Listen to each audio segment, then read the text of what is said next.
네, 시청자 여러분 8월 12일입니다. 오늘 최지은의 정치본색 시작을 해보겠습니다. 몇 가지 뉴스 좀 살펴볼까요? 김건희 오늘 특검 수사를 계속 받는 와중에 9시 25분쯤 서울중앙지법에 도착을 해서 구속영장 실질 심사를 받고 있습니다. 오늘 밤 김건희 구속 여부가 이르면 결정이 될 것으로 보입니다.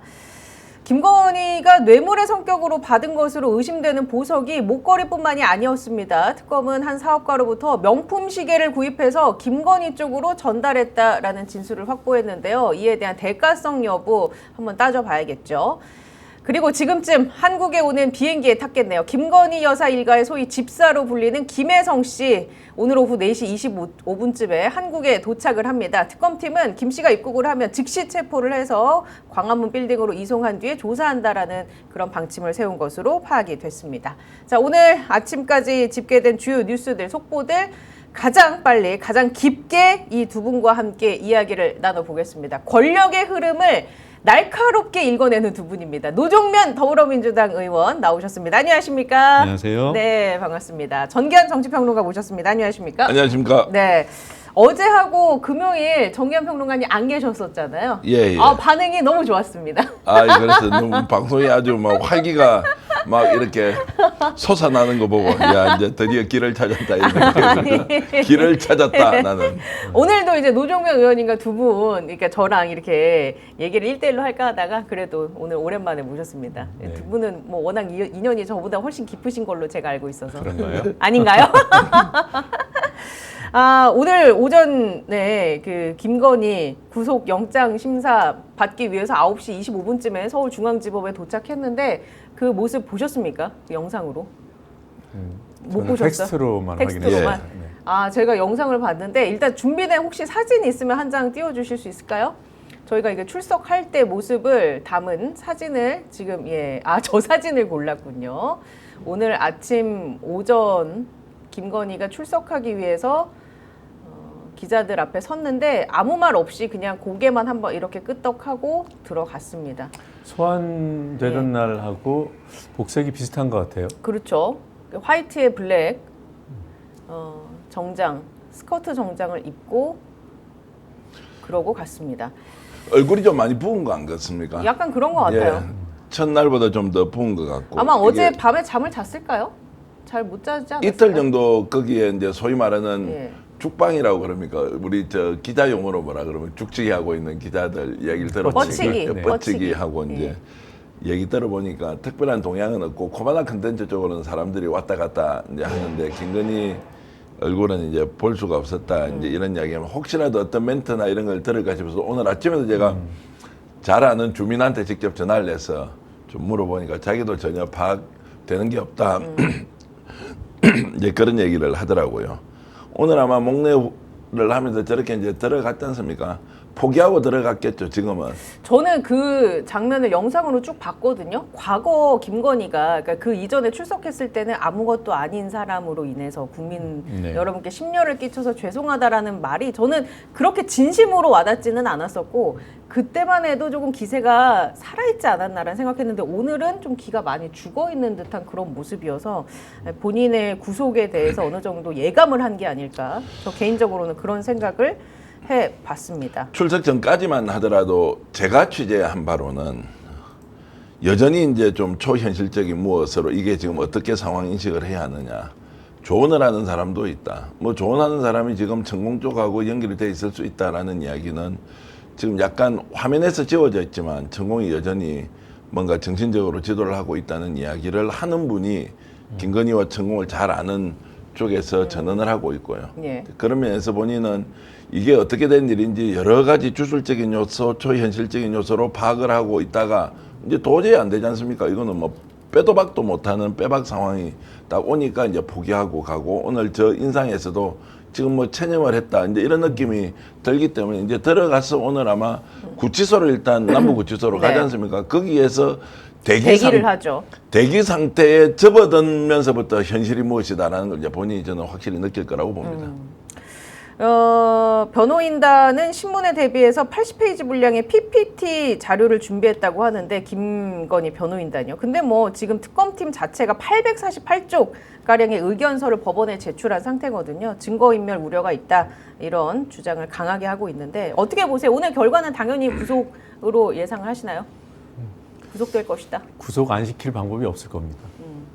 그리고 뭐 지금 영장실질심사 담당 판사가 직전에 이상민 장관 전 장관도 구속시켰고 그리고 정재욱 판사요. 네. 그리고 윤영호 통일교 2인자라고 불리는 전 본부장도 구속시켰고 그보다 죄질이 더 무겁고 그동안 최근의 상황만 보더라도 병원에 휠체어 타고 들어가고 갖은 그런 일종의 쇼를 했잖아요. 예. 그런 자를 풀어줄 수가 없습니다.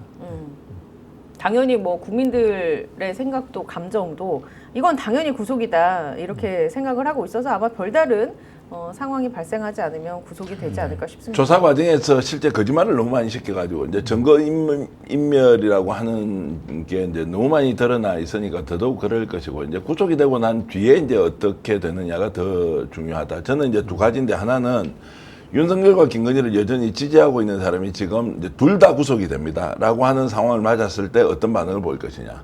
두 번째 뉴스에서는 이제 윤석열 김건희가 구속되면은 횟수가 좀 줄어들 텐데 네. 이 두 사람이 보이는 태도는 또 어떻게 될 것이냐. 이걸 이제 놓고 보면 아마 굉장히 극단적으로 고통스러워 할 수밖에 없는 상황이고 감옥살이 안 해봤지 않습니까? 남은 감옥을 엄청나게 넣어봤지만 김건희도 직접 감옥살이를 해보면 독방 생활이 거의 확실시 되고 남부구치소로 가게 되면 제가 이제 취재한 바로는 한 2평짜리 그것도 이제 특혜입니다. 원래는 네. 2평짜리도 큰 건데 거기에 이제 들어가서 자기가 오늘 밤부터 거기 지내야 될 거 아닙니까? 이제 그렇게 되면 이제 현실이 뭔지를 일단 알게 될 테고 그러면 이거를 진짜 윤석열한테 다 책임을 떠넘기는 것이 맞는지 아닌지에부터 온갖 생각이 정말로 망상이든 현실이든 네. 다 될 것이다 이런 생각이 들어요. 보통 영장실질심사하면 중요한 판결은 결정은 자정을 넘기잖아요. 네, 그래서 보통 막, 그렇죠. 예, 새벽 뭐 3시, 네. 4시에 막 결론을 내기도 하고 그러는데 심한 경우는 이 경우는 그냥 판사께서 다 결론 서 계시잖아요. 그냥 네, 빨리. 애 태우지 말고 예. 일찍 하셔도 된다. 어, 너무 명확하잖아요. 맞아요. 그리고 지난번 소환될 때 뭐라 그랬습니까? 뭐 아무것도 아닌 사람이라고. 예. 그것도 거짓말이잖아요. 뭐 정권 3년 내내 V0로 예. 행세를 했고 나쁜 쪽으로도 아무것도 아닐 수가 없죠.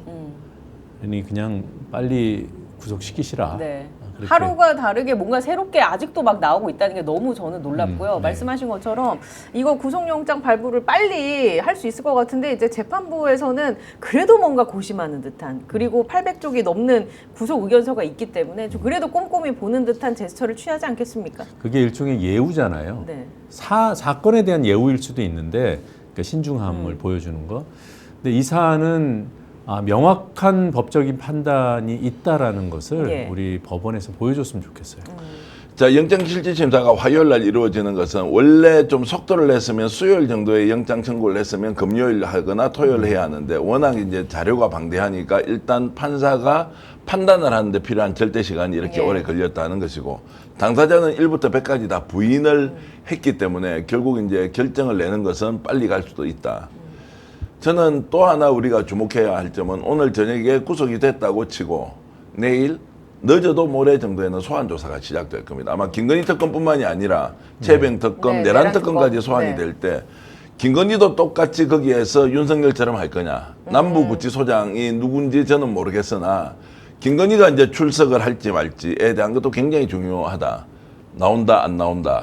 김건희 출석 여부. 제가 먼저 여쭤보겠습니다. 어떻게 할 것도 김건희는 그래서 이제 구속되면 바로 소환 조사가 줄소환이 될 텐데 저는 제 나올 조사를 거라고 봅니다. 나온다고 예. 본다. 왜냐하면 그 얘기를 몇 번 이제 다른 분들과 해보면 이런 주장들 하시더라고요.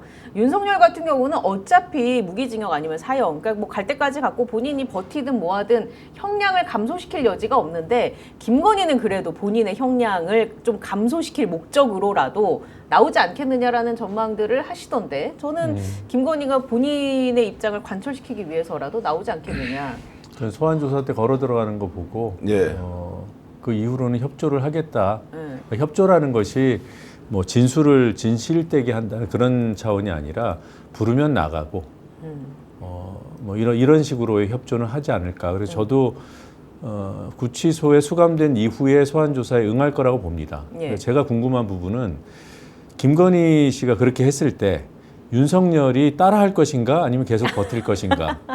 그리고 남부 구치소가 만약에 이제 네. 김건희 씨가 잠깐이라도 버틴다고 했을 때 남부 구치소가 서울 구치소랑 다른 행태를 행보를 보일 것인가. 이것도 좀 눈여겨 볼 만한 것 같고요. 네. 예, 그런 포인트에 대해서는 어떻게 생각하십니까? 나올 것인가 안 나올 것인가? 아니 일단. 뭐 버틸 수도 있다고 생각하고 저는 이제 버티지 않겠느냐. 이거 지금 나가봐야 정치 수사다. 이제 김건희는 워낙 많은 사실들이 범죄 혐의로 이제 입증이 될 만한 게 있지 않습니까? 제일 큰 게 김건희는 무기나 사형이 아니다라고 하는데 내란 특검에서 김건희가 만약에 연루가 공동 됐어. 정범이다라고 이제 하는 것은 법적으로 요건을 갖추고 있지 않습니까? 네네. 그러면 실질에서 우리가 이해하는 것은 이거 윤석열의 결정이냐, 김건희의 결정에 의해서 윤석열이 실행을 한 것이냐라고 하는 것은 많은 사람들이 실질적으로 김건희가 결정했을 것이라고 보고 있지 않습니까? 네. 단순히 배우자로서 조력을 했다는 정도가 아니란 말이에요. 내란과 관련해서는. 그러면 내란의 공동정범이 되어서 김건희도 무기징역 또는 사형까지 갈 수 있는 상황이라고 보면, 왜냐하면 윤석열은 지금 사형의 가능성이 높지 않습니까? 내란과 관련된. 네. 그런데 이게 공동정범으로 입증이 됐다라고 했을 때 아무것도 찾을 수 있는 게 없다. 그래서 이번에 김건희 특검의 조사 과정에서 일단은 경제사범으로 들어가는 것 같지만 이게 좀 더 확대되어서 내란 특검으로 이어지고 거기에서 김건희가 공동정범으로 기소가 되어서 사형 또는 무기징역을 받을 수 있다라고 했을 때는 어떤 행동할지 모른다라고 저는 판단이 되는데. 부부싸움 나는 거 아닐까요? 너가 한 거야, 내가 한 거야, 이런 걸로. 아유, 부부싸움이 아니고 이거는 뭐 예. 이미 지배종속 관계가 다 정해져 있는 것이고, 김건희가 이제 지금 하는 것은 퇴로가 있다 생각하고 계속 움직인다는 거를 저는 이제 듣고 있었는데, 예. 심지어 최은순도 지금 이걸 우리가 죽는 게 아니고 살 길이 있다라고 최근까지 그런 동향을 보인다고요. 그러면 지금 남아 있는 거는 윤석열은 일단 감옥 갔고, 최은순, 김건희, 김충식. 그다음에 김진우와 같은 이제 일가 쪽에서 이걸 어떻게 하느냐. 네. 여전히 건재합니다. 전화 통화하면 목소리가 짜랑짜랑하고요. 겁먹고 이런 게 아니기 때문에 우리가 판단한 이 세상과 그들이 지금 바라보는 세상은 똑같은 세상인데 어쨌든 기준이 다르다 이렇게 볼 수 있습니다. 저는 이제 그 부분도 궁금하긴 하더라고요. 그 최은순과 김충식, 김진우까지 포함해서 그 일가가 범죄로부터 지금 깨끗하지 않잖아요. 그러면 이들은 김건희가 들어가는 걸 보고 무슨 생각을 할까? 이들은 무슨 생각을 할 거라고 보십니까? 아니, 지금은- 최은순은 엄마고 김충식은 내연남이고 김진우는 오빠예요. 지금은 근데 들어가지만 나중에 5년 뒤에 나올 수 있다라고 그렇게 생각할까요? 그걸 버리지 않고 있다고 해도요. 아니 지금 방송에서 아침 방송이 좀 그렇긴 하지만 여전히 윤석열은 누군가와 자기는 가까이 있고, 그래서 이들은 결국은 보수 진보 정권의 교체는 그냥 현상일 뿐이고 본질적으로는 우리는 한패다. 원래 서로 의견이 맞으면 봐줄 수도 있다라는 생각을 여전히 갖고 있다. 이렇게 저는 이제 보는데요. 아직도 그러니까 현실 감각, 우리가 사는 세상에 현실 감각이 없고 그들만의 세상에서 지금 빠져 있다 이런 얘기로. 또 한쪽에서는 투쟁을 통해서 자기들이 억울하다라는 것을 일종의 정치적인 탄압이다, 인권 유린다라고 공격하는 게 있지만, 다른 한쪽에서는 충분히 내부적으로 소통을 하면서 이 사람은 절대 나 죽일 수 없을 거야 라고 하는 확신을 가지고 있다라는 전제로 좀 봐야 한다는 게 제 생각입니다. 국민의힘 전당대회 흘러가는 걸 보면 네. 그 윤석열의 심리를 읽어낼 수 있을 것 같아요. 이제 거기에 희망을 두고 있고 그 세력이 이제 한 몸으로 움직이는 게 아닌가. 지금 뭐 전환길에 대한 예. 그 국힘 그 최고위원 후보자들의 입장이라든가, 그러니까 당이 지금 진로를 못 찾고 헤매는 것이 결국은 당권을 놓고, 이 당권을 쥐면 내년도 지방선거, 또 3년 뒤에 총선, 그 뒤에 대통령 선거, 와싱상담 할 수 있다고 보는 거잖아요. 이게 국민의힘이라는 울타리를 지키기만 하면, 여기서 이제 치열한 당권 경쟁을 한다는 거는 윤석열 세력, 그러니까 윤어게인을 아직도 내놓고 부르짖는 자들이 뭔가를 도모할 수 있다라는 그런 가능성을 보는 거기 때문에 윤석열이 그 부분에서는 여전히 희망의 끈을 놓고 있지 않다. 그 행복 회로를 돌리곤 있는데, 국민의힘 얘기하셨으니까 제가 뒤에 여쭤보려고 했는데, 국민의힘도 지금 위험한 상태 아닙니까? 법적으로 봤을 때도 여러 건 뭐 추경호 원내대표도 그렇고 우리가 볼 때는 네. 위험해 보이는데 그들만의 세상에서는 본인들은 그것만이 유일한, 그러니까 네. 당권을 잡고 그걸 기반으로 다음 선거에서 어떤 지지 기반을 유지한다라는 나아가서는 판을 뒤집을 수도 있다라는 권력 구도를 바꿀 수 있다라는 그런 희망을 갖고 있는 거죠. 이들 스스로는. 그래서 더 단죄가 저는 날카롭고 깊게 돼야 된다고 생각하는 네. 게 이런 생각 자체를 깨줘야 정상적인 사회를 우리가 영위하면서 살 수 있는 거 아니겠습니까? 그러니까 이번 기회에 진짜 다 좀 단죄를 제대로 했으면 좋겠어요. 그러니까 이번에 당권이 그들에게 넘어가고 지금 뭐 고성국, 전환길 네네. 이런 토론회에 참석했던 후보들이 최고위에 진출하고 국민의힘이 12월 3일 이전과 똑같은 상태로 유지되면 결국 살아남겠습니까? 가만히 내버려둬도 정당 해산의 길을 걸을 수밖에 없다고 봐요. 근데 본인들은 지금 모르는 것 같아요. 네. 모르니까 지금 자기들만의 그런 거겠죠? 리그를 벌이고 있고 자기들 논리에 갇혀서 그 지금 국민의힘 당권이 뭐라고 예. 거기에 이제 집착하는 거죠. 자, 알겠습니다. 그렇게 이제 예. 보면서 저는 약간 다른 각도에서 설명을 드리자면 지금 단죄를 당연히 해야 된다고 생각하는데 왜 단죄가 안 됩니까? 어제 직위원은 왜 지금 윤석열 강제 구인에 대해서 거부를 해버리느냐. 네. 그리고 지금 김현우는 어제 국회의원 10명이 네. 민주당에 가서 이것저것 따지고 했는데 사실 못 심하게 봤죠. 얘기하면 갖고 네. 놀았는데 그런데도 아무런 조치를 못해 법무부에서. 자, 그 사람이 권한이다 아니다? 그런데 특혜는 엄청나게 줘서 직권남용 혐의가 있어서 고발이 돼 있는데 경찰 수사도 하지 않아. 윤석열은 예를 들어서 A씨, B씨, C씨, D씨 오늘도 제가 아침에 취재하면서 구체적으로 윤석열과 가까이 지냈던 과거 정권의 인사들 윤석열 정권이 아니고 그들이 함께 했던 논의했던 내용들 조국 대표와 관련된 수사와 관련된 내용들도 여러 가지 갑론을박이 있는데 저 이제 이런 부분에서 보수 진보라는 정치 진영 또는 정당의 정권을 획득하는 구조와 달리 바깥에서는 이미 짬짬이가 되어서 함께 움직이고 있는 게 보이는데 그래서 더 엄격하게 단죄를 해야 한다는 말씀을 하시지만 더 엄격하게 단죄하는 길이 없다라고 저는 이제 우려하는 거죠. 이 내란 세력들의 준동이라는 것이 단순히 국힘에서 극우 극단들이 주도하고 있다 아니다라고 하는 설명보다 훨씬 더 폭넓게 직위원 그다음에 검사 출신 그리고 지금 김현우와 같은 특이한 구치소장 예. 이런 것들이 다 얽히고 설켜 있기 때문에 이것 좀 어떻게 볼 거냐라는 부분에서 저는 좀 심각하게 우려를 하는 측면이 있습니다. 왜 단죄가 안 되느냐라는 측면에서 갖가지의 요소들, 뭐 직위원, 검사 출신들, 뭐 특검도 일부 해당하는 건지는 모르겠습니다. 구치소장 얘기까지 다 짚어주셨는데 그렇다면 여전히 이들이 유기적으로 단죄를 할 수 없는 것은 여전히 김건희와 윤석열의 파워가 있다고 생각해서일까요? 아니면 그냥 습관적으로 여태까지 해왔던 본인들의 편한 습성을 따르기 때문일까요? 제가 지금 취재를 해보면 이런 거죠. 윤석열이 저렇게 발악을 하고 난동을 피우지 않습니까? 저 정도 상황에서 우리가 굳이 윤석열을 구인하는 것의 실익이 있느냐 없느냐를 왜 윤석열이 저렇게 난장판을 만드는 상황에서 그 배려를 하느냐는 것이 저희 문제의식이에요. 네. 당연히 정상적으로 따라오면 소환하고 조사하고 직업묵비권 행사하고 기소하고 이렇게 가면 되죠. 근데 윤석열이 저렇게 깽판을 치는데도 못 때리고 나오는 이유가 네. 법무부 잘못이냐 아니면 특검 잘못이냐를 가지고 논점이 바뀌어버렸지 않습니까? 왜 구인을 못해라고 하니까 내 책임 아니야 당신 책임이야. 자, 이런 권한 논쟁을 하고 있는데 본질적으로는 윤석열이 데리고 나오는데 다 껄끄럽다는 거예요.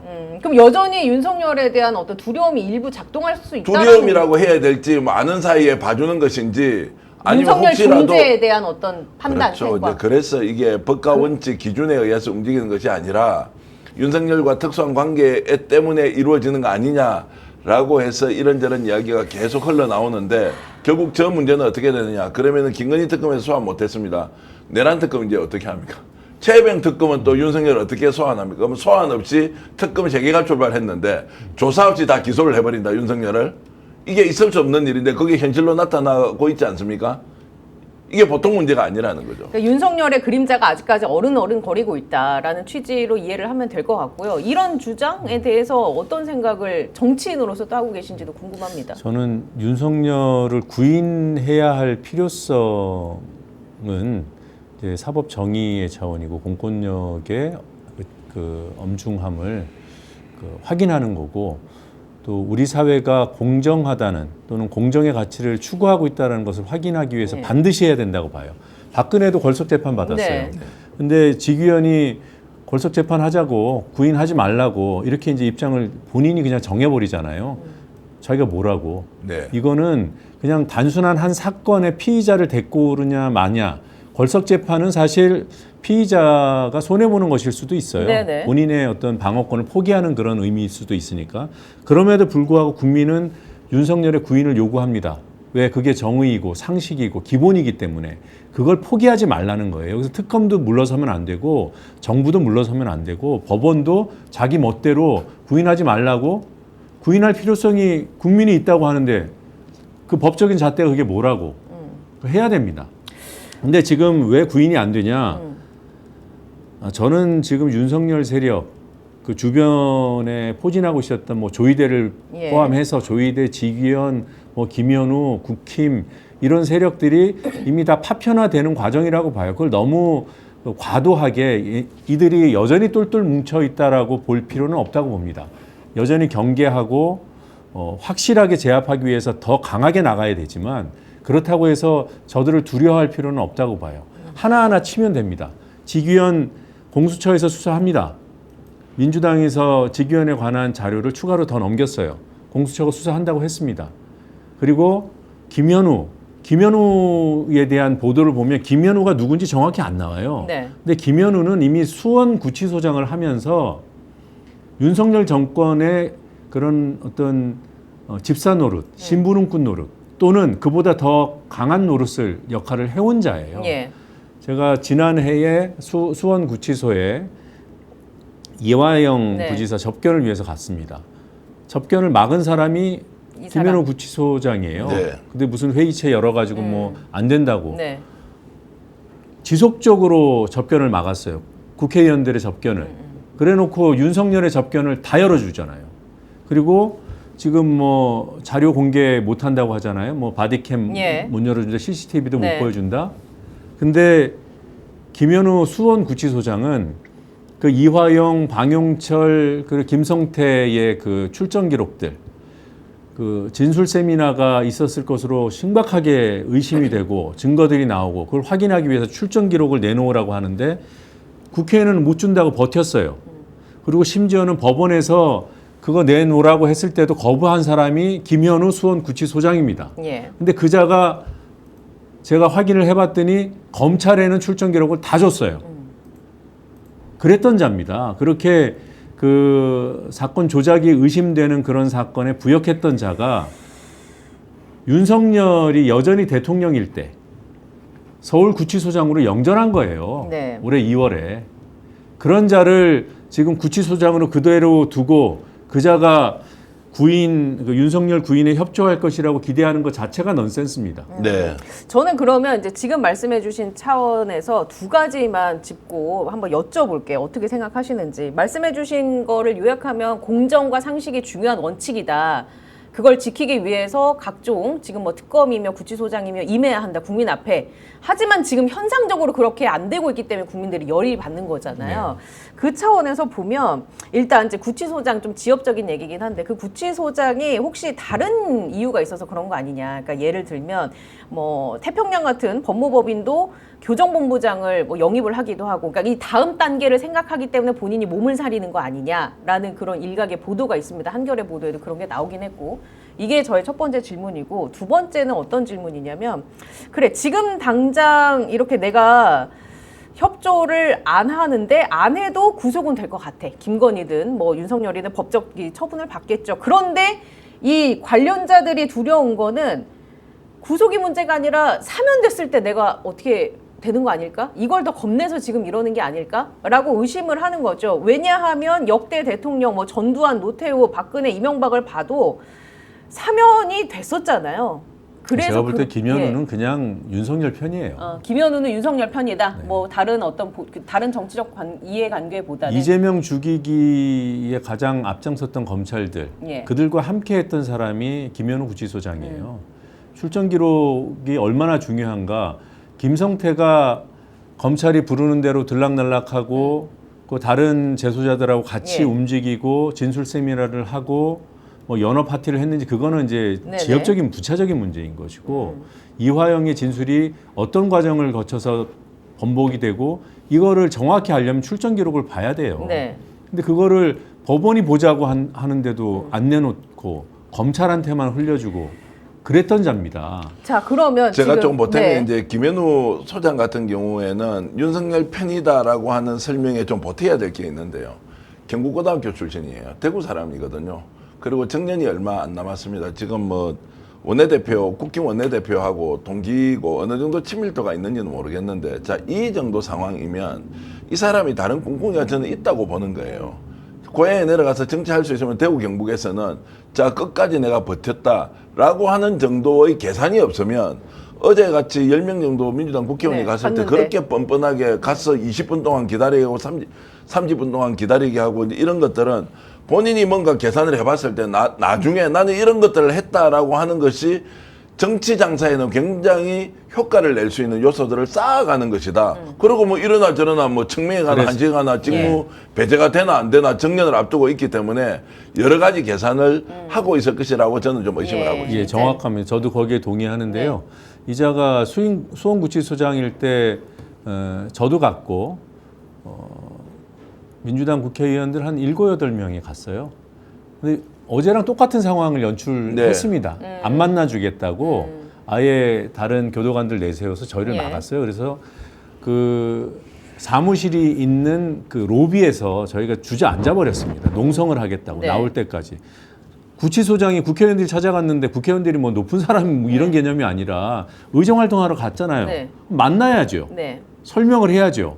접견도 거부하고 기록도 안 내놓고 그 입장이 지금이랑 똑같은 판박입니다.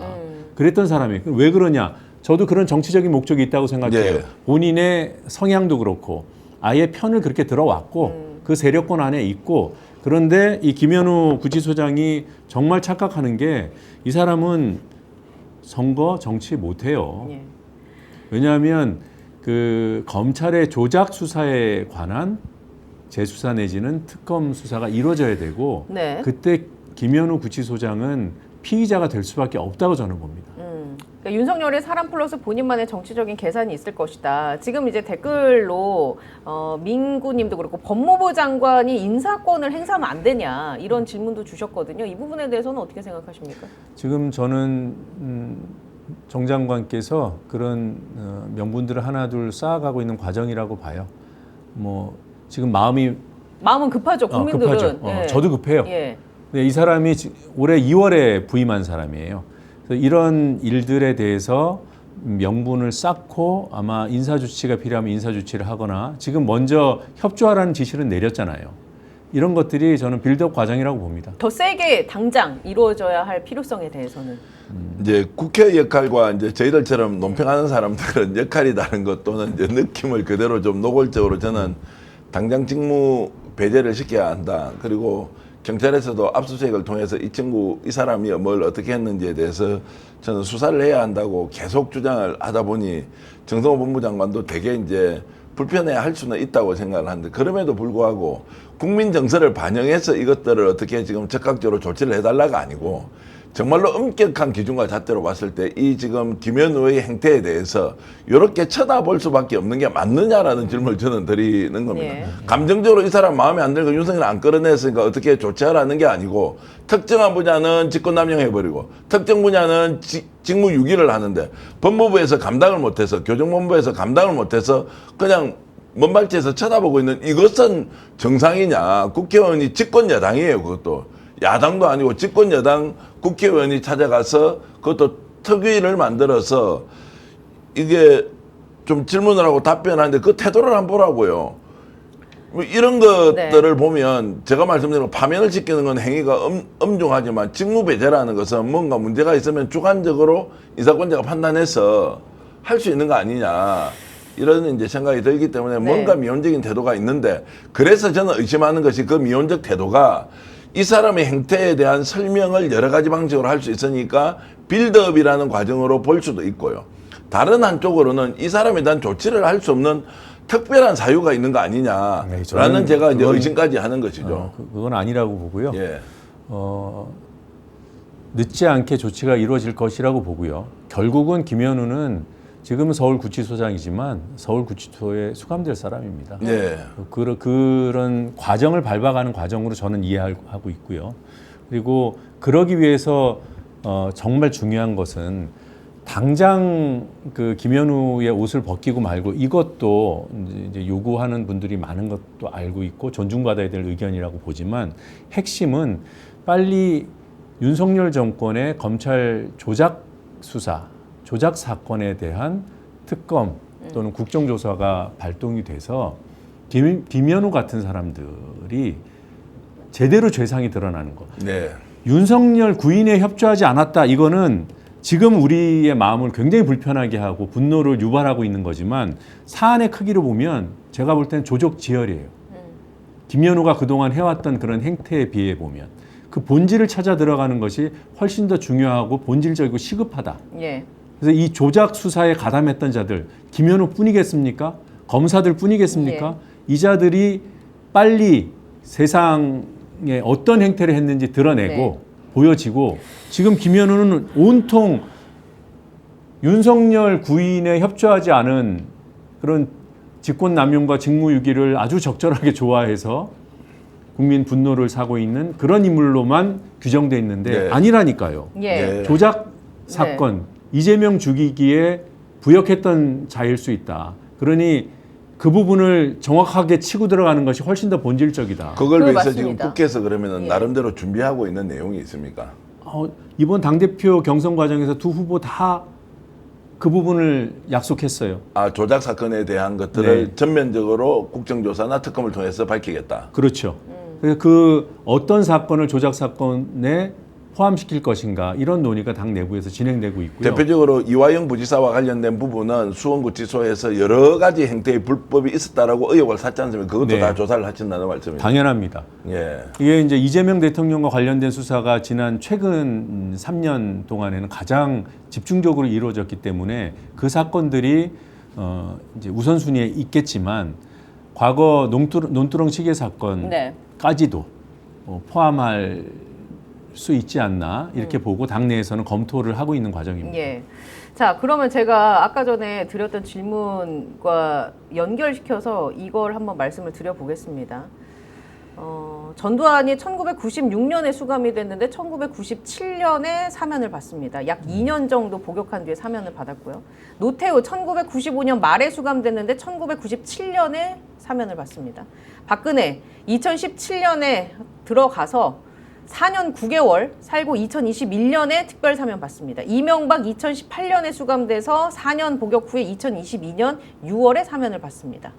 지금 조작 수사에 가담했던 자들, 거기 관련된 여러 인물들이 국민의 성에 안 차게 이렇게 행동하고 있는 이유가 혹시나 만약에 이런 것들, 대통령으로서 누렸던 그런 윤석열을 떠올리면서 특별 사면이라든지 사면이 됐을 때를 가정하고 이런 행동을 하는 건 아닐까라는 질문을 하나 드려보고 싶어요. 왜냐하면 민주당이 집권을 해서 정권 재창출을 영구로 막 이렇게 할 수 있는 그런 정치적인 거는 또 아닐 수 있잖아요. 보장되는 건 아니죠. 보장이 아니죠. 네. 노력은 하겠지만 정치적인 건 늘 생물적인 거기 때문에 언제든지 뭐 어떤 이유로 만약에 나중에 향후 뭐 몇십 년 뒤에라도 뭐 그런 일이 발생한다 가정을 해보면 그러면 이제 또 이렇게 돌아올 걸 예상할 수도 있지 않나. 그래서 사면금지법을 예. 만들어야죠. 그거 준비하고 있고요. 그것도. 예. 사면금지법은 지금 특별법으로 만들려고 합니까? 아니면 일반법으로 지금 하려고 합니까? 어떻게 됩니까? 그거는 준비하는 분들께서 고민하고 있는 사항이라 제가 구체적인 부분까지는 모르고요. 내란과 같은 이게 중대 범죄에 있어서는 사면을 아예 차단해 버리는 이게 이제 대통령의 권한을 축소하는 거잖아요. 그걸 집권 여당이 하겠다는 겁니다. 자, 그 말씀은 이제 특별법을 만들어서 강제하면은 좋긴 한데 네. 실제로 정권이 바뀌고 국회 의석수가 바뀌면 그 특별법조차도 바꿀 수 있지 않습니까? 맞습니다. 그거는 이 정치에서 어쩔 수 없는 현실인 거예요. 네. 한계인 것이고 예. 우리가 방송법 바꿨잖아요. 예. 정권이 몇 번 바뀔 때마다 늘 있었던 게 이번에 비로소 이제 방송법 개정에 네. 성공한 겁니다. 그런데 이 방송법조차도 수십 년 걸렸다는 이 방송법조차도 의회 지형이 바뀌면 또 바뀔 수 있는 거예요. 그래서 저는 이제 불안하다라는 표현으로 좀 이게 이제 지금 내란 세력 척결과 관련된 것은 아까 발본색원이라는 제가 표현을 써도 되고 그다음에 뿌리를 확실히 뽑아야 된다는 것이고 지금 이제 국민적 열기가 이렇게 있을 때 저는 집권 여당이든 대통령이든 이 내란 세력 척결이라는 이 이제 국민적 합의를 조금 속도가 빠르더라도 좀 가주는 게 맞지 않느냐. 왜냐하면 선각자, 프론티어, 개척자는 국민들의 일반 감정은 이런 정도면 이게 앞으로 역진이 되어서 소위 말하는 역풍으로 일어날 가능성을 사전에 차단하려면 무리해서라도 빨리 가서 정리정돈을 해놓고 그거는 법적 판단을 받으면 될 일이니까 왜 이거 하나하나 진행하는 것을 꼭 뭐 국힘 눈치 본다는 건 아니지만 윤석열도 저렇게 그냥 뻗치기를 하면 어쩔 수 없이 내버려두고 김현우도 그렇고 다른 여러 가지 이제 상황들을 보고 왜 힘있게 밀고 나가지를 못하느냐. 오히려 이런 것들은 국회에서 더 빨리 좀 치고 나가주고 국민들은 빨리 가는 것을 걱정하지만 사실은 아주 야무지게 정리정돈이 잘 돼 있는 거예요. 나중에 보면. 이렇게 해야 하는데 지금 국민보다 오히려 늦게 가버리면 결국에 어떤 상황이 됐을 때 윤석열 딱 노리고 있는 거. 자, 5년 뒤에 정권 바뀌면 나 풀려날 수 있다. 조금 전에 통계가 그렇게 설명한다는 것은 앞으로 생길 수 있는 미래도 그런 일이 똑같이 발생한다는 전제로 볼 수 있는 거 아니에요. 이제 그런 면에서 이거 큰일 났다라는 생각이 저는 많이 들죠. 그 전직 대통령에 대한 사면은 국민투표 이런 걸로 붙일 수는 없습니까? 아니, 모든 제도가 만들 수 있다는 거는 네. 없앨 수도 있다는 거기 때문에 제가 그 근본적인 한계에 대해서 말씀을 드린 거고 법제를 튼튼히 하고 또 국민 여론이 식지 않게 하고 그러기 위해서 충분한 수사와 근거를 가지고 이자가 정말 어떤 정권이 들어서더라도 사면을 금지한 법을 다시 개정할 수 없도록 하는 그런 작업들을 해야 되는 거죠. 제가 이런 말 좀 한번 드려보겠습니다. 화두 비슷한 건데요. 민주당 정권은 잘 돼봐야요. 제 개인이 볼 수 있는 이득이 별로 없어요. 지금 이재명 대통령 시대는 공정, 상식, 정의, 특정인에게 특혜가 가지 않는 구조. 모든 사람한테 기회의 균등, 이제 과정이 더 공정하고 결과가 정의롭다. 뭐 이제 이런 것들이 오히려 잘 실현될 것인데 이러다 보니까 뭔가 에너지를 가지고 힘있게 뭘 하는 사람이 국힘 쪽으로 나서서 뭘 하면 이익이 구체적으로 자기한테 오는데 민주당 쪽은 그런 것보다는 우리가 우리 사회 공동체를 위해서 열심히 더 좋은 사회 국가를 만들자라고 하는 것이 훨씬 강하지 않습니까? 혹시 이게 지금 에너지를 전체적으로 떨어뜨리는 요소는 아닌가? 이제 좀 그런 죄송한 말씀이지만 좀 막연하게 들려요. 어떤 부분에서 그렇다는 건지. 그러니까 저는 이제 쉽게 얘기하면 일의 순서가 있고 예. 명분을 쌓아가면서 하는 거고, 근데 다만 이제 개개인별로 속도감에 대한 판단은 주관적이니까 다를 수 있죠. 근데 적어도 저는 집권 여당으로서 정치를 함에 있어서 어떤 일을 언제까지 해야 된다는 그 목표를 세우고 그것이 늦춰졌을 때 조금 더 긴장해서 그걸 땡기려고 노력하는 것이지 무조건 빨리 한다고 좋은 지금 것인가. 그 말씀은 이제 속도감에 대한 말씀이시고 지금 정기현 평론가님의 얘기는 국민의힘 같은 경우 봐라. 이거 내가 하면 내 일이고 내 이득이다. 이게 체감이 확 돼서 뭔가 딱 가는데 그건 나쁜 정치죠. 그러니까 그렇게 가는데 그런 이제 정치를 하면 안 되는 거고요. 민주당의 지지자들이나 최소한의 절차를 거치는 것인데 그것이 너무 더디다 그러면 다시 한번 들여다봐요. 그거는 이제 국민의 지적이니까. 근데 저는 이런 얘기를 막연하게 그냥 벌려버리면 지금 주관적인 평가가 다 다른 상황에서 각자가 느끼는 부분으로 아 맞아 지금 늦어. 지금 느려 터졌어. 너무 답답해. 화가 나. 이럴 수 있잖아요. 그런데 하나하나를 좀 따져보자는 거죠. 제가 방송법 통과를 위해서 나름대로 노력을 했고 정권 교체되기 전에 하는 것이 1차 목표였고 새 정부가 출범한다면 그 직후에 하는 것이 2차 목표였고 그때도 실패했을 때 미뤄졌을 때 최대한 당기기 위해서 애달아 하면서 이제 노력을 해왔는데 방송법이 8월에 통과가 됐어요. 6월에 했으면 더 좋았겠죠. 라는 그런 아쉬움이 있지만 8월에 통과된 것에 대해서 어떤 평가가 나올 것인가. 느려 터져서 난 이거 못 믿겠다.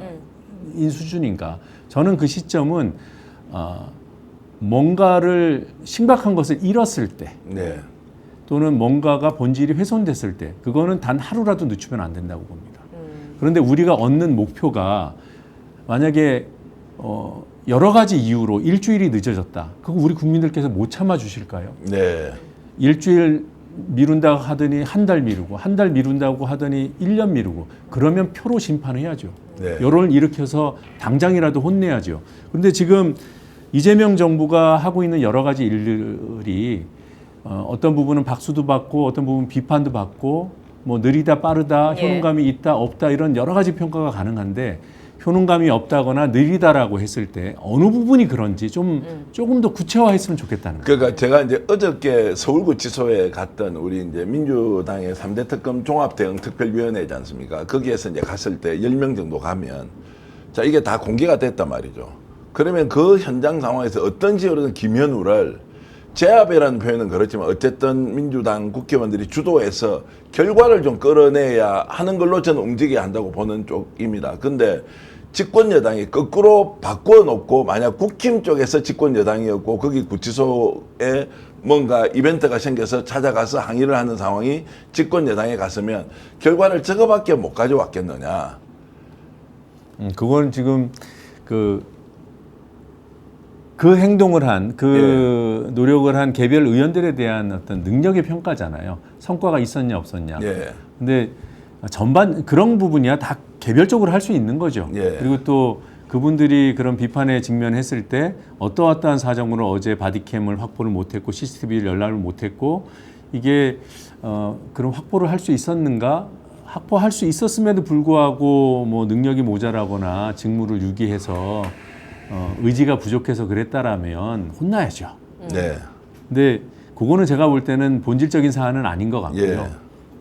그래서 하여튼 제가 이제 말씀드리고 싶은 예, 예. 것은 어떤 부분에서 속도가 느리고 네. 또는 노력이 부족한지를 정확히 규정하는 것이 첫 번째 순서가 아닌가. 그걸 기반으로 비판을 해야 그 비판이 효능감을 갖는다. 비판도 효능감을 가져야 되잖아요. 그러니까 정확히 규정하는 게 사실은 쉽지 않으니까. 근데 제가 이제 오늘 이렇게 이제 네. 논쟁적으로 됐으니까 질문을 좀 드리면 특검 수사와 관련해서 지금 이제 특검이 전반적으로 독립기구로 가고 있지만 국민들이 바라는 만큼 속도감 있게 잘 가고 있느냐 아니면 부분으로는 좀 제대로 못 가는 것 같다.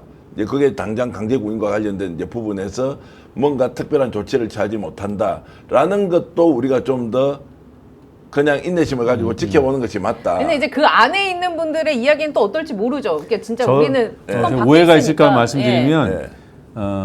저 같으면 첫날 끌고 나와요. 예. 예. 제가 욕을 먹고 책임을 해도. 지는 한이 있어도 예. 멱살을 잡고라도 끌고 나옵니다. 예. 그리고 그게 설사 어떤 규칙의 어떤 해석의 영역에서 무리가 따른다고 하더라도 저는 국민 믿고 그렇게 할 자신이 있어요. 그런데 그게 안 됐다고 네. 특검을 지금 몰아붙이는 것이 맞는가? 조금 더 기다릴 수는 없는가? 네. 예.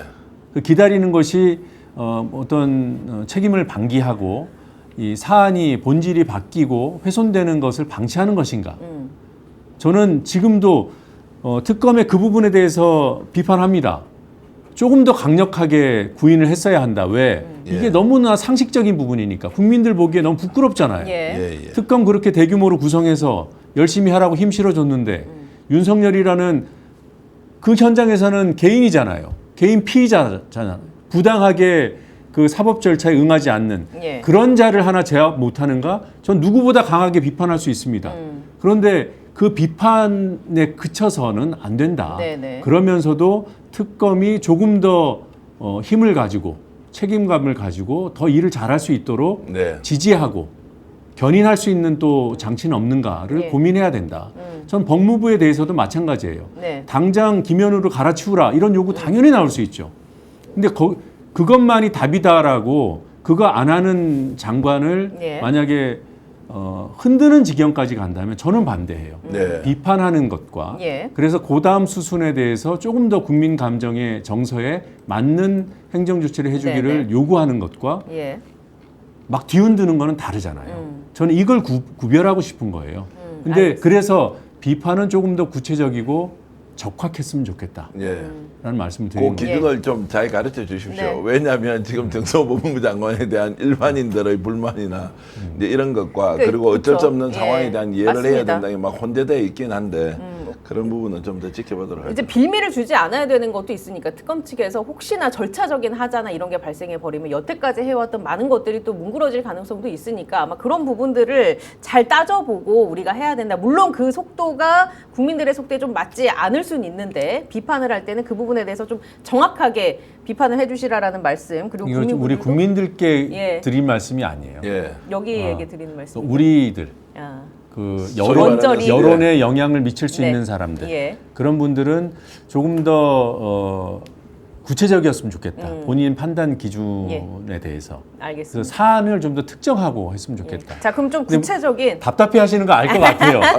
성격이 또 급하시니까. 아니 아니, 뭐 말씀을 성격은 정확하게 급하지만 못 하시는 부분이 있을 거예요. 아, 이걸 드러내는 판단의 예, 근거가 예. 있으실 텐데 네. 그걸 드러내는 것이 부담스러운 경우가 당연히 있을 수 있죠. 근데 제가 우리 평론가님께 드릴 말씀도 아니에요. 네. 전반적으로 네, 정치인, 그다음에 정치 평론가 이런 이제 여론의 영향을 조금 예. 더 미칠 수 있는 분들은 국민들의 정서를 그대로 받아가는 것만이 아니라 그걸 존중하면서 조금 더 국민들께서 이런 이유로 네네. 화가 나셨겠다. 이런 요구를 하시는 거다라고 정확하게 규정하는 노력이 지금보다는 조금 더 구체적이었으면 예. 좋겠다라는 그런 추상적인 말씀드립니다. 알겠습니다. 조금 더 구체적인 그럼 사안 하나를 좀 저희가 준비한 게 있는데 시간이 많이 갔네요. 이거 한번 여쭤볼게요. 목걸이를 샀다는 그 반클리프 아펠 그 고가의 목걸이를 샀다는 쪽이 서희건설 관계자들인 것으로 지금 추정이 되고 있습니다. 그 배경에는 서희건설 회장의 사위가 이제 한덕수 그때 당시 총리 비서실장에 임명된 것과 관련해서 이거 대가성으로 준 거 아니냐라는 의혹이 지금까지 파악되는 의혹이고요. 거기에 더불어서 한 가지 이게 단독 보도가 어제 MBC를 통해서 나왔는데 김충식 씨 그 수첩에 건설회사 서희의 그 이름이 이거 노컷 뉴스인가 보네요. 지속적으로 등장을 했네요. 호가 락천이어서 그러니까 김충식의 호가 락천이어서 락천 선생으로 불리는 그 수첩에 서희건설 관계자들 이름이 등장했다. 네. 자, 이게 지금까지 파악된 바입니다. 이 건에 대해서는 우리가 어떻게 들여다봐야 합니까? 연결고리가 하나 더 있죠. 복조리 캠프. 전성배 건진법사의 서희건설에 있던 빌딩. 복조리라는 예. 게 그 식당 이름인데 예. 그 법당입니다. 전성배가 그 일본신 모셔놓고 그 무당짓했던 네네. 그 점집이에요. 거기 복조리에 이제 모이던 사람들이 대선한다고 서희건설 빌딩으로 사무실을 옮깁니다. 예. 그래서 양계동에 있는 서희건설 빌딩에서 사무실 차려놓고 비선 대선 캠프를 운영해요. 왜 하필 서희건설로 갔냐는 거죠. 그것도 그 김건희와 연결고리 역할을 했던 전성배가 중심이 돼서 그게 이제 서희건설과 김건희, 윤석열 쪽을 연결하는 하나의 고리고 그다음에 그 락천 수첩에 예. 등장하는 서희건설 인사 그 회동 네. 사실 이것도 하나의 연결고리고 네. 그다음 서희건설의 사위가 국무총리 한덕수의 비서실장이 비서실장. 예. 한덕수가 그때 뭐라고 했냐면 비서실장 자기가 낙점한 사람 아니라고 했어요. 언론한테 공개적으로 얘기했습니다. 네네. 웃으면서 막 얘기하더군요. 너무 이상했잖아요. 예. 뭔가 불만을 표시한 것일 수도 있는데 그때 뜬금없이 들어간 총리 비서실장이 서희건설의 사위 네, 박성근. 박성근 검사 출신 예. 이게 다 연결돼 있는 것들이라는 거죠. 그리고 그 선물한 시점, 그 구매 내역이 예. 나온 그 시점 이런 것들을 볼 때 윤석열 부부하고 서희건설하고의 관계는 심각할 수도 있겠다. 이게 또 다른 게이트처럼 이게 예. 파면 또 나올 만한 건덕지가 있을 제가 수 있다. 취재한 내용 좀 말씀드리면 예. 이봉관 회장 같으면 보수 진보 안 가리고 정치권 인사들하고 아주 폭넓게 교류를 하고 있는 사람이고요. 아마 이제 지금 혹시 이 방송 보시는 분들 중에서 다선 중진 의원들이 이봉관 회장을 만났다 만나지 않았다라고 하면은 속이 뜨끔뜨끔한 분들이 많을 겁니다. 근데 이분이 특징이요. 돈 100만 원도 현금으로 잘 안 써요. 그래서 이제 건설회사 뭐 중견기업 오너 같으면 씀씀이가 굉장히 좋고 후하고 이럴 거 아닙니까? 엄격하게 자기 관리를 하는 분이어서 쉽게 얘기하면 돈 1,000만 원 현금으로 쓴다는 건 있을 수 없다. 예. 그런데 어떻게 해서 김건희한테는 비서실장을 통해서 반클리프 가격이 어느 정도 됩니까? 6천만 원이 넘습니다. 자, 그 정도 되는 거를 그것도 회사 돈으로 개인 돈도 아니에요. 회사 돈을 쉽게 얘기하면은 비자금으로 만들어서 뭐 쉽게 얘기하면 카드깡은 아니지만 예. 하여튼 상품권을 사서 네네. 다시 돌려서 이렇게 했단 말이죠. 그러면 두 가지 추론이 가능합니다. 첫 번째, 얼마나 많은 이권이 있길래 1,000만 원도 벌벌벌 떨면서 못 쓰는 사람이 이렇게 거금을 썼겠느냐라는 게 하나가 있을 수 있고요. 두 번째는 일부이긴 하지만 서희건설 쪽에서는 이거 전달이 안 된 거 누가 중간에서 내다봐야 했을 수도 있다. 배달 사고 났을 수 배달 있다. 사고 났을 수도 있다. 이제 이런 게 있는데 조사를 해봐야 하는데 일단 묵묵부답입니다. 조금 전에 말씀하셨던 거기에 건진이 사무실을 차려놓고 뭘 했지 않습니까? 근데 이것도 지금 서희건설 쪽에서 이제 아마 처음 말씀드리는 것일 수 있는데 이거는 제향군인에서 계약을 했기 때문에 건진이라는 자가 거기 들어오는 것 자체를 몰랐다. 임대를 할 때. 그러면은 제향군인회에서 만약 계약을 했다면 건진은 어떤 경로를 통해서 제향군인의 이름으로 거기에 그러면은 사무실 임대를 했느냐. 오히려 해명하는 과정에서 더 많은 의혹이 제기되는 상황이 또 나올 수도 있을 것 같고 어찌됐든 이봉관 회장이 갖고 있는 지금까지 사업 스타일로 봤을 때는 아주 이례적인데 그러면 추론해 보면 엄청나게 큰 거래가 있을 것이다. 그럼 이것만 아니라는 거예요. 이것만 줬겠느냐는 거예요. 예. 다른 것도 줬다면 어떻게 했느냐. 이제 이렇게 보면은 세 번째 추론도 가능하지 않을까요? 안 걸릴 줄 알았다. 이거 이렇게 해도 안 걸릴 줄 알았다 믿고 그냥 이렇게 뭐 다 한 거 아닐까요? 지금도 걸려도 풀려날 수 있다고 생각하지 않을까요? 그래서 지금 이봉관 회장이 나와서 기자회견을 통하든 아니면 뭐 사회가 설명을 하든 이렇게 저렇게 해명을 국민들 앞에 해야 하는데 현재까지 분위기로 봐서는 어쨌든 시간을 보내면 예. 탈출구는 나올 것이다라고 이렇게 안이하게 좀 생각하는 면이 있는 것 같습니다.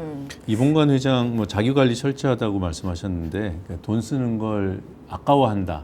그 부분은 이익이 보장되지 않는 곳에 돈 쓰는데 벌벌 떤다. 저는 예. 그렇게 이해하고요. 이익이 된다면 쏘지 않았을까. 건설업으로 회사를 키워온 그런 상황에서 그래서 제가 뭐 증거를 가지고 그랬을 사람이다라고 지금 규정하는 것이 아니라 평소에 자기 관리를 잘하고 돈을 허투루 안 쓴다라는 이것이 오해일 수 있다라는 말씀을 드리고 네, 싶은 거고요. 서희건설은 MB 때 급속하게 성장한 회사로 알고 있습니다. 예. 그리고 참고로 YTN 그 상암 사업도 MB 때 서희가 수주해가지고 아, 서희건설 건물인가요? 네, 올라갔는데 좀 문제가 많았습니다. 교회 공사도 이야기하면 이제 성전이라 그러잖아요. 네. 이런 걸 초대형으로 지면 공사비가 뭐 100억, 200억이 아니고 500억, 1000억, 2000억 이렇게 가지 않습니까? 이 이제 교회 공사는 생긴 게 다르니까 견적을 내는 게 좀 특수한 방식이지 않겠습니까? 아파트 한 채 짓는 이 표준 건축비하고 전혀 다른. 그러면 그 교회 공사를 발주하는 사람은 누굽니까? 어쨌든 그 총책임자가 있을 것이고 시공사는 있을 것이고 여기가 이제 교회라는 곳이 특수하게도 세금이 다 이렇게 면세되는 이 특수한 사업장의 형태, 현금이 많다는 것, 뭐 이런 거 저런 거 다 따져보면 예. 그 뒤부터는 뭐 시청자 여러분들이 상상해서 어떻게 이제 불을 축적했는지도 추론하지 않겠느냐. 그 지역주택조합 사업인가요? 그 이제 많은 분들이 그걸로 피눈물 흘리는 것 중에 하나가 지주택 사업이라고 해서 그 주변에 땅들 이렇게 모아가지고 건설사가 이거를 건물을 올리고 아파트 올리는 방식인데 여기에도 이제 서희건설이 많이 작업을 한 것으로 알고 있습니다. 어쨌거나 이권이 막대하게 개입했을 수 있고 그 부분을 좀 파헤쳐야 된다.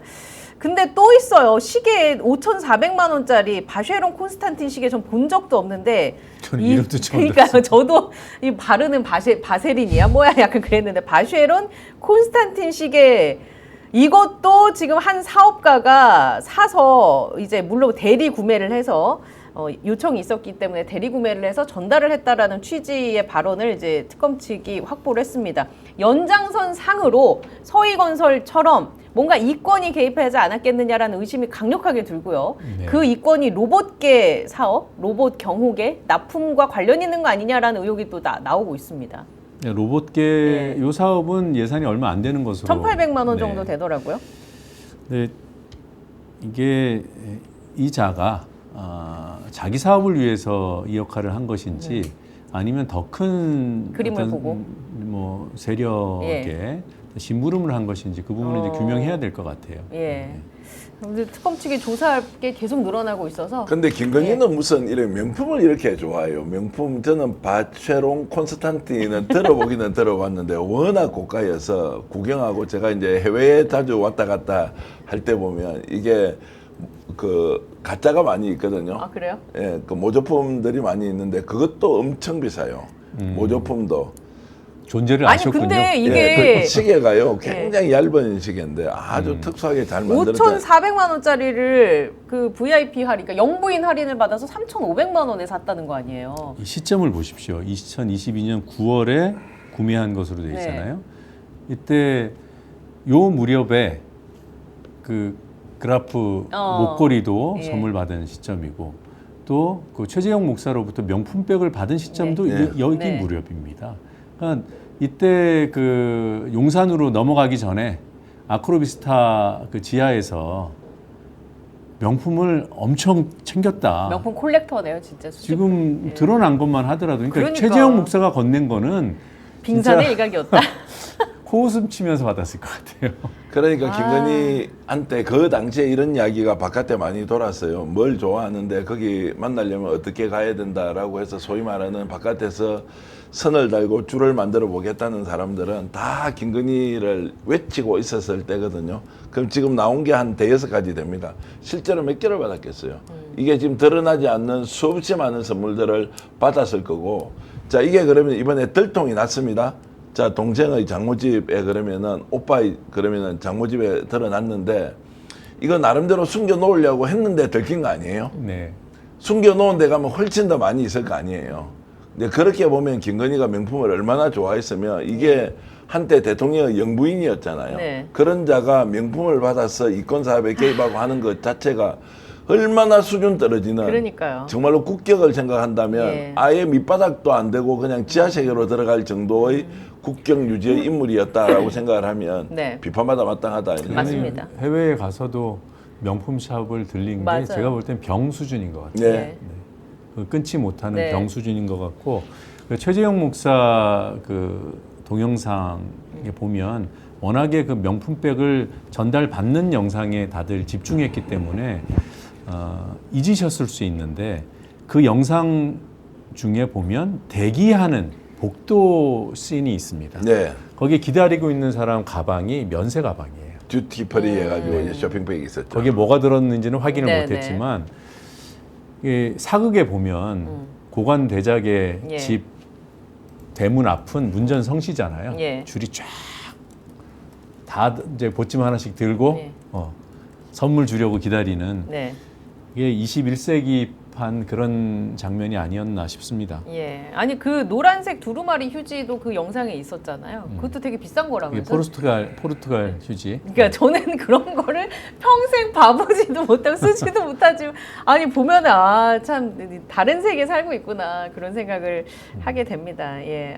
뭐 혹시 그 뭐 명품 네. 휴지를 참 요긴하게 썼죠. 영상에서 아직도 네. 그 동영상으로는 공개를 못했잖아요. 내용은 저도 공개를 하고 말씀을 예. 드렸으면 장진수 기자랑 같이 장인수 말씀드렸습니다. 기자랑, 예. 장인수 기자랑 그 앞에 나이 드신 최재형 목사 앞에 두고 대화를 하면서 시도 때도 없이 가래를 칵칵 해서 그 비싼 휴지에다가 뱉어서 앞에다 그대로 쌓아놓고 심지어는 죄송합니다. 지금 식사 시간이 다 예. 됐는데 썼던 거 다시 그게 비싸긴 비싼가 봐요. 그 썼던 걸 다시 펴나요?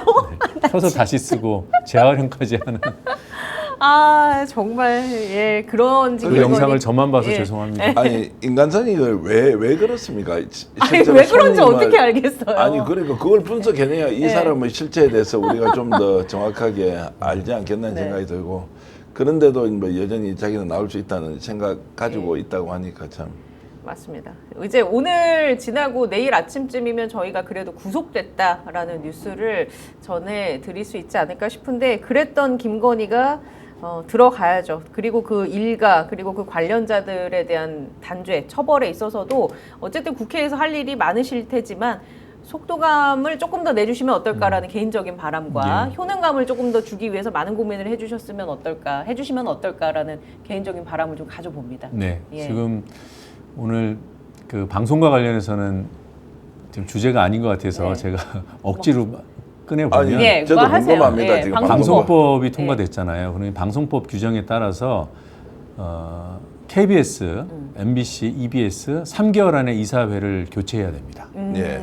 그리고 YTN과 연합뉴스TV는 3개월 안에 아예 사장을 바꾸고 보도 책임자를 바꿔야 돼요. 예. 근데 여기에 그 KBS, MBC 등의 이사회 교체는 그냥 방송법만으로는 안 돼요. 왜냐하면 방송법이 개정이 돼서 이사를 추천할 수 있는 주체들이 다 촘촘하게 규정이 되어 있습니다. 뭐 국회에서도 일부 추천하고 미디어 학회에서 추천하고 시청자위원회, 내부 구성원, 또 법조계 여기서 추천을 한 사람들로 이사회를 구성하는데 이사회 구성 땅땅땅 의결하는 데가 방통이에요.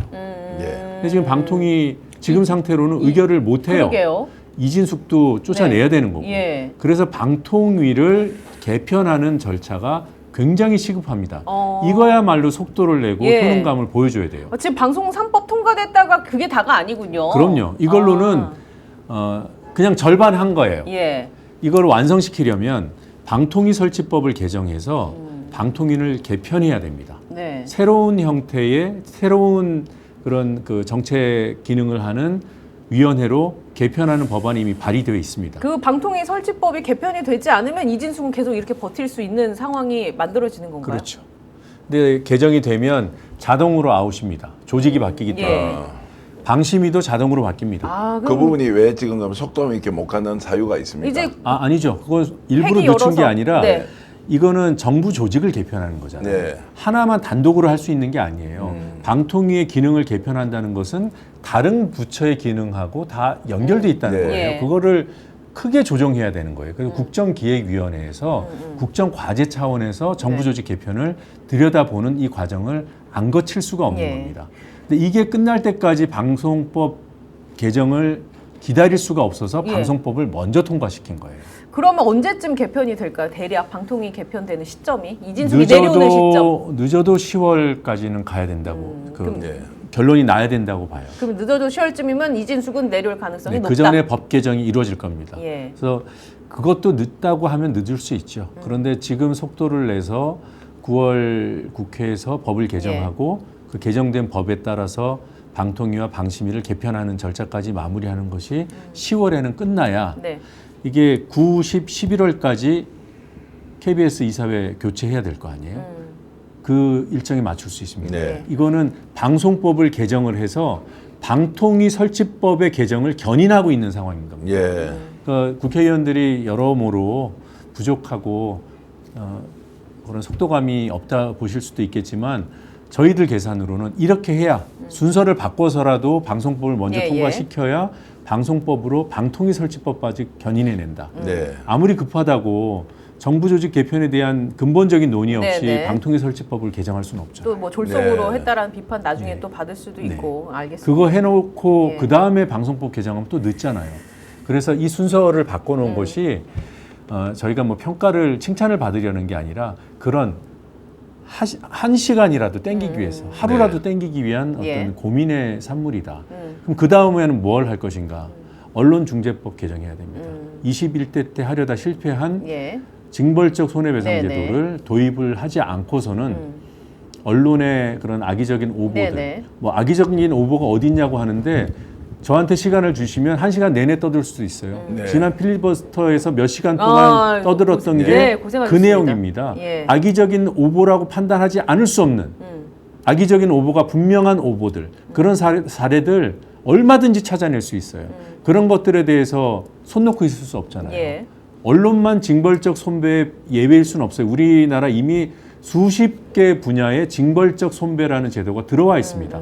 언론만 갖다 붙이면 되는 거예요. 예. 그래서 악의적인 오보를 규율을 해야 된다라는 국민적인 공감대 거기에 징벌적 손배가 언론만 예외일 이유가 없다라는 그런 공감대 또 하나 그것만으로 충분한 건 아니죠. 정교하고 합리적인 제도를 만들어내겠다. 그러려면 지금부터 준비해도 이미 늦은 거예요. 예. 근데 이미 준비는 시작됐고 출범한 언론개혁특위에서 언론중재법을 반드시 개정해낼 겁니다. 네. 이걸 통해서 우리가 매우 문제라고 생각하는 유튜브 등을 통한 그런 허위 조작 정보의 유포 예. 이것도 처벌할 수 있도록 처벌이라는 표현은 좀 부적절한데요. 책임을 물을 수 있도록. 대응할 수 있도록 이게 이제 징벌적 손배는 민사적인 예, 방법이니까 그렇죠. 이른바 돈줄 내는 거기 때문에 네. 예, 알겠습니다. 사실 뭐 사법개혁이 중요하다, 추석 전까지 얼개가 나온다 이런 얘기는 많이들 이제 보도도 되고 알고 계신 분들 많을 텐데 언론개혁 중요하지 않습니까? 그 부분에 있어서도 앞장서서 좀 노력을 해 주십사 당부의 말씀을 드립니다. 개혁의 동전의 양면이 언론개혁이라고 봐요. 네. 언론이 제 역할을 못하거나 방해를 하면 어떤 개혁도 못하는 거죠. 그래서 검찰개혁에 성공하기 위해서도 언론개혁이 전제되어야 되는 거고요. 네. 사법개혁도 마찬가지고 그렇습니다. 네, 알겠습니다. 제 예전 직장 TBS도 좀 살려주시는데 좀 동참을 해주시기 바랍니다. 당연합니다. 예. 네. 알겠습니다. 그러면 이쯤에서 아니, 좀 마무리를 예, 또 그렇게 하실 하시죠. 말씀 아닙니다. 있으신가요? 다음 기회에 있으면 꼭 예. 모시고 언론개혁과 관련된 좀 집중 인터뷰를 한번 해봤으면 좋겠다는 생각이 들었고요. 예. 갑자기 YTN 문제를 여쭤보고 싶었는데 YTN 출신이어서 좀 여쭤보는 게 다음에 한번 아니, 준비를 좀 말씀하세요. 더 정교하게 해서 예. 제가 여쭤보겠습니다. 준비를 좀 정교하게 해서 여쭤봐야 됩니다. 예. 다음 출연 아니 지난번 예약까지 하고 인터뷰를 한번 가세요. 했는데 김남근 의원이 오셨는데요. 조회수가 엄청나더라고요. 네. 그 인터뷰의 성격에 비해서는 조회수가 상당히 많아서 이렇게 다 합쳐보니까 하이라이트 쇼트까지 포함하면 한 15만 회 정도 나왔더라고요. 그만큼 YTN이 앞으로 어떻게 되는지에 대해서 많은 사람들이 궁금해하는 것 같더라고요. YTN 정상화의 가장 큰 걸림돌은 이미 지분 넘겼는데 끝난 거 아니야? 라는 바로 이 인식입니다. 네. 이 인식은 여권 내부에도 있고 일반에도 있을 거예요. 그 조직 내부에서도 있을 수 있을 것 같아요. 조직 내부에는 있죠. 예. 극소수가 극소수. 그런 생각합니다. 그리고 시계를 조금만 앞으로 돌려보면 자포자기 인식이 없지는 않았어요. 근데 이미 어떤 국민의 지지 속에서 방송법이 통과된다는 그런 희망이 보였을 때 예. 내부에서도 힘을 내고 방송법이 통과되면 사장 교체와 보도 책임자 교체는 이제 제도로서 확보가 되는 네. 것이고 그 다음은 무엇인가 지분을 정상화하는 거죠. 사기업에 넘어가 있는 작물로 팔아넘겨진 YTN의 지분을 원래 공적 지배 구조로 돌려놓는 것. 이거는 방통위만 정상화시키면 금방 될 수 있어야 한다. 네. 이미 다 끝난 거 아니야라는 인식만 극복해내면 예. 어떻게 가능한가? 유진으로 넘긴 그 의사결정, 행정조치, 이인의결 이걸 취소하면 끝납니다. 네. 윤석열 정부가 들어와서 했던 행정조치 취소 사례가 매우 중요한 게 하나 있어요. 어떤 거죠? 4대강 사업의 폐해를 지적하고 강을 되살리자라는 사회적인 논의 끝에 문재인 정부의 국가물관리위원회가 일부 보해체를 의결했어요. 국가의 의사결정이 이루어진 겁니다. 네. 그거를 단 몇십 분 만에 윤석열 정권이 엎어버린 거예요. 행정행위 취소를 해버린 거예요. 그런 걸 배우자라는 게 아니라 그들은 그렇게까지 했습니다. 국민적인 공감대 속에서 이루어진 그런 의사결정도 하루아침에 뒤집는 게 윤석열 정권이었어요. 그런데 부당하고 위법한 행정조치가 있었잖아요. YTN을 팔아넘기는. 그거를 돌려세우는 취소는 국민의 박수를 받는 행정조치죠. 방통위가 그걸 네. 안 할 수가 없습니다. 해야 됩니다. 의원이 어쨌든 여기 이제 필리버스터장이 아니니까 아니 나중에 뭐 거기다가 간단히 한 말 좀 못하면 예. 이제 문제는 그렇게 억지로 팔아넘겨서 작물 취급 당한 네. 원래 소유주가 있을 거 아닙니까? 예. 한전 KDN. KDN 예. 그리고 한국마사회 네. 이거는 빨리 자기들한테 돌려달라고 하는 내심이 있다라는 전제로 보면 YTN 문제는 아주 급속도로 잘 해결될 수 있다고도 생각합니다. 알겠습니다. 자, 마무리를 좀 하겠습니다. 광고 하나 하고 두 분과 인사 나누도록 하죠. 자, 혹시 이거를 구매하셨는지 모르겠어요. 참 자랑스러운 제품입니다. 대한민국 전통식품을 대표하는 고추장과 된장, 그중에서도 명인 칭호를 받으신 두 분의 제품 가져왔습니다. 대한민국 장류 발효 대전에서 최우수상을 탄 정선자 명인의 맛 고추장, 그리고 대통령상을 수상한 이승희 명인의 맛된장. 홈쇼핑에서 대박이 났는데 그 제품을 대한민국 최저가로 어렵게 가지고 왔습니다. 5통에 29,900원. 명인의 손맛을 느끼실 수 있으니까 한번 꼭 구매해 보시고요. 자, 지금 점심 메뉴 고르셨는지 혹시 저녁은 뭐 드실지 미리부터 고민하시는 분들 안 계실까요? 메뉴 고민될 때 온 가족이 좋아하는 음식 바로 불고기입니다. 남녀노소 누구나 좋아하는 밥도둑인데 이왕이면 가장 좋은 고기로 드시는 건 어떨까 싶습니다. 뭉티기로 엄청난 품질을 선보였던 서현 축산에서 비법 소스로 재운 툭불 한우 불고기 준비를 했습니다.